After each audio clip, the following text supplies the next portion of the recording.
Le 11 août, une sagesse pour aujourd'hui. Délivré de la détresse. Le juste est délivré de la détresse et le méchant y vient à sa place. Proverbe 11, verset 8. Dans ce verset, le sage présente l'issue du juste et du méchant dans la détresse, tandis que l'un est délivré, l'autre est soumis.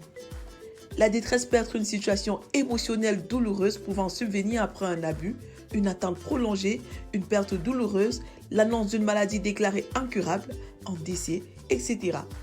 Ces situations plongent dans des afflictions fortes à durée indéterminée. Que l'on soit juste ou méchant, nous allons tôt ou tard emprunter le chemin de cette sorte de désert. Donc le vrai problème n'est pas tant d'être dans la détresse ou pas, mais c'est d'être une personne juste, c'est-à-dire qui marche dans la crainte de Dieu. Le fait d'être juste ne signifie pas que nous serons exempts de la détresse, mais nous garantit que Dieu sera au contrôle dans notre détresse et nous délivrera certainement. Notre responsabilité est donc de garder cet esprit de sagesse. Nous ne devons plus continuer de prendre nos émotions en otage ou de vivre dans le déni. Non. Nous devons apprendre de nouveau à les exprimer devant Dieu et si possible devant certaines personnes sages et à reconnaître les situations que nous traversons. Asaph a dit : « Ma chair et mon cœur peuvent défaillir.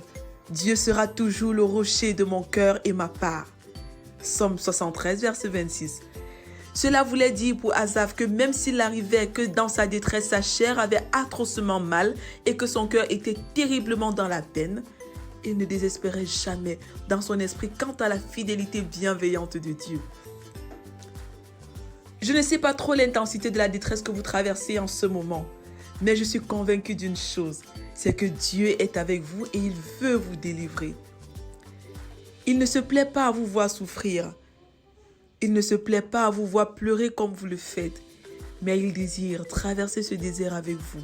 Il est décidé à vous en délivrer afin que vous puissiez connaître désormais des temps de rafraîchissement.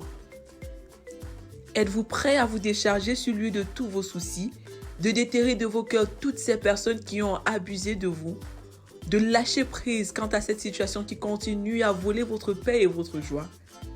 Jésus dit : « Que votre cœur ne se trouble pas. Croyez en Dieu, croyez aussi en moi. » Jean 14, verset 1.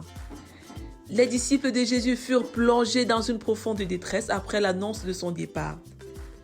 Jésus donna cette recommandation à ses disciples afin de les rassurer de sa présence permanente.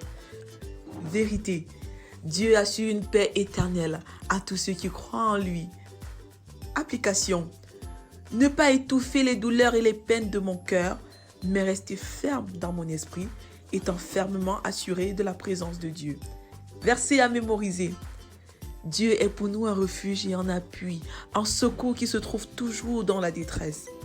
146, verset 2. Prions ensemble. Père, j'ai mal. Je me décharge sur toi de tous mes soucis et je m'attends à toi, car j'ai l'assurance de ta présence. Au nom de Jésus, Amen. Lecture pour aujourd'hui. Psaume 51 à 55, Proverbe 11, Daniel 1 à 3. Vous êtes bénis.